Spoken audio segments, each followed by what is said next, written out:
मध्यकालीन भारत का इतिहास अनगिनत लड़ाइयों और गुमनाम नायकों से भरा हुआ है, जिन्होंने विदेशी आक्रमणकारियों में अपनी भूमि की रक्षा की थी। हमने रानी दुर्गावती, हेमू, विशाल देव चौहान और कई अन्य लोगों की कहानियों को कवर किया, जिन्होंने इस देश की रक्षा के लिए बहादुरी से लड़ाई लड़ी। इन सभी की वीडियो आपको हमारे चैनल के वीडियो सेक्शन में मिल जाएंगे। आप अगर इन सब में इंटरेस्ट रखते हैं तो आप सभी को वो वीडियो जाकर देखनी चाहिए। यूं तो महाराणा प्रताप और महाराणा संग्राम सिंह के नाम सर्वविदित हैं, लेकिन मेवाड़ की धरती ने ऐसे अनगिनत योद्धा दिए हैं जो अपने पूर्वजों की तरह उस समय भी पीछे नहीं हटे जब इस देश पर क्रूर आक्रमणों की लहर चल रही थी। उन्हीं नामों में शामिल है एक नाम, मेवाड़ के महाराणा राज सिंह का। आज हम उन्हीं की कहानी पर गौर करेंगे। महाराणा राज सिंह महाराणा जगत सिंह के पुत्र थे, जिन्हें राजस्थान की लोक कथाओं में उनके धर्मार्थ योगदान के लिए याद किया जाता है। राज सिंह वर्ष 1652 में मेवाड़ की गद्दी पर बैठी और 1680 तक राज किया। वह मुगल राजा शाहजहां और औरंगजेब के समकालीन थे। उन्हें उनकी अदम्य वीरता के लिए याद किया जाता है जब औरंगजेब अपनी कट्टर नीतियों द्वारा हिंदुओं पर अत्याचार कर रहा था। तब महाराणा राज सिंह ने उसे उसी प्रकार करारा जवाब दिया। शाहजहां के शासनकाल के दौरान महाराणा राज सिंह का मनसब 5000 था। महाराणा राज सिंह ने मुगलों के खिलाफ युद्ध संचालन के लिए चित्तौड़ किले का निर्माण शुरू कराया। ऐसा माना जाता है कि चित्तौड़ किले का पुनर्निर्माण सबसे पहले जगत सिंह ने शुरू किया था और बाद में राज सिंह ने इसे जारी रखा। इससे मुगल मेवाड़ संधि का उल्लंघन हुआ और शाहजहां को क्रोध आ गया। 24 सितंबर 1654 को शाहजहां ने अजमेर की ओर मार्च करने का निर्णय लिया। यहां से बादशाह ने सदुल्ला खान के नेतृत्व में 30,000 मुगलों की एक मजबूत सेना चित्तौड़ की तरफ भेज दिया। चूंकि उस समय मेवाड़ के राजपूत शक्तिशाली मुगलों के विरुद्ध युद्ध करने की स्थिति में नहीं थे, महाराणा राज सिंह ने शांति संधि पर हस्ताक्षर किए और सदुल्ला खान ने चित्तौड़ किले को फिर से लूट लिया। राज सिंह को मुगलों की कट्टरता का यह कृत्य याद था और वह बदला लेना चाहते थे। 6 सितंबर 1657 को जब शाहजहां बीमार पड़ गया और उनके पुत्रों में विद्रोह हो गया, महाराणा राज सिंह को यह समय पूर्ण उपयुक्त लगा। 18 अक्टूबर 1657 को दशहरे के दिन महाराणा ने मेवाड़ के राजपूतों के पास जो कुछ भी था उसे बढ़ाया और उदयपुर से प्रस्थान किया। राज सिंह के अधीन राजपूतों ने कैराबाद को बेरहमी से लूटा और मुगल प्रभुत्व के मंडल, पुर, बनेरा, शाहपुर पर कर लगा दिया।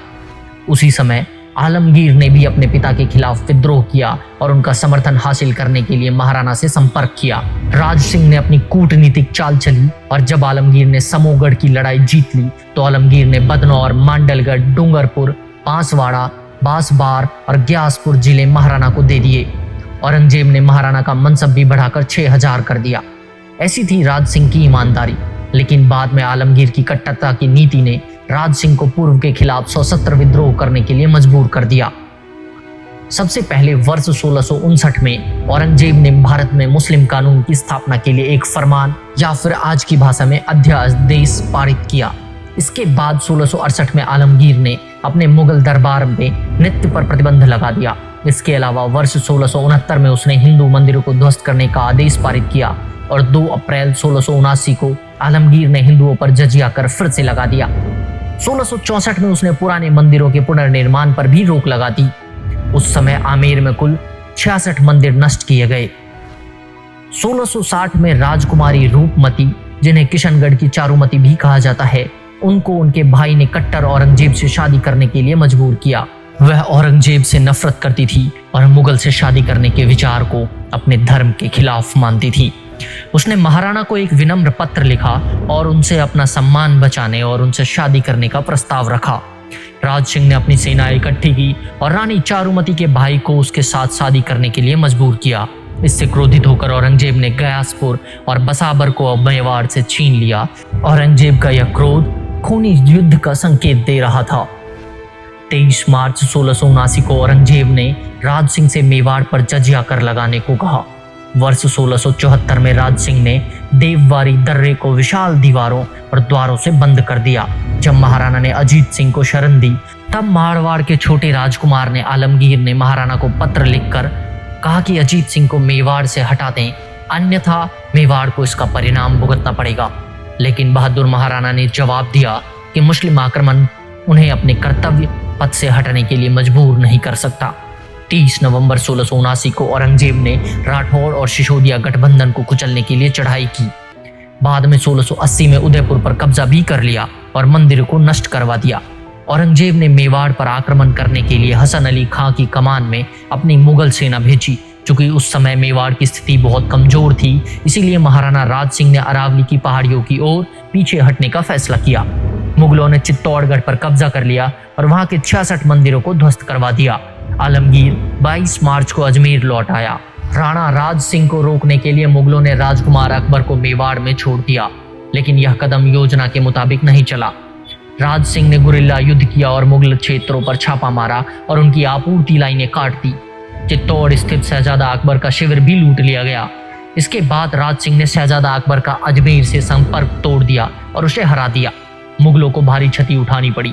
ऐसा माना जाता है कि जब राज सिंह वहां थे तो मुगल अधिकारियों ने अपने पदों पर कमान संभालने से इनकार कर दिया था।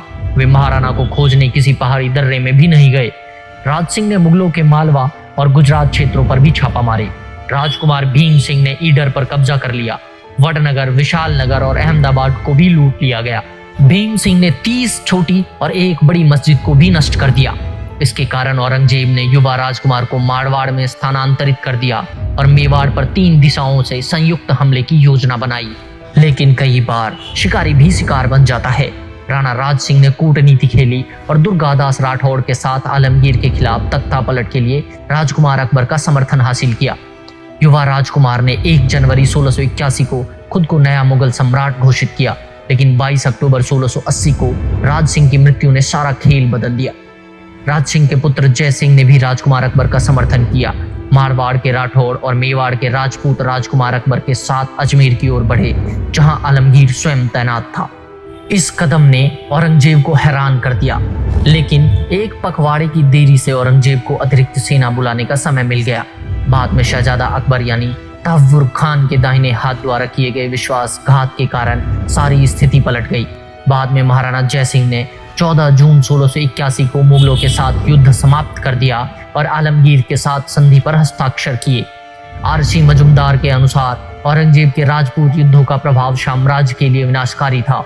इससे न केवल जनधन की भारी क्षति हुई, बल्कि साम्राज्यवादियों को अंततः वांछित सफलता भी नहीं मिल सकी।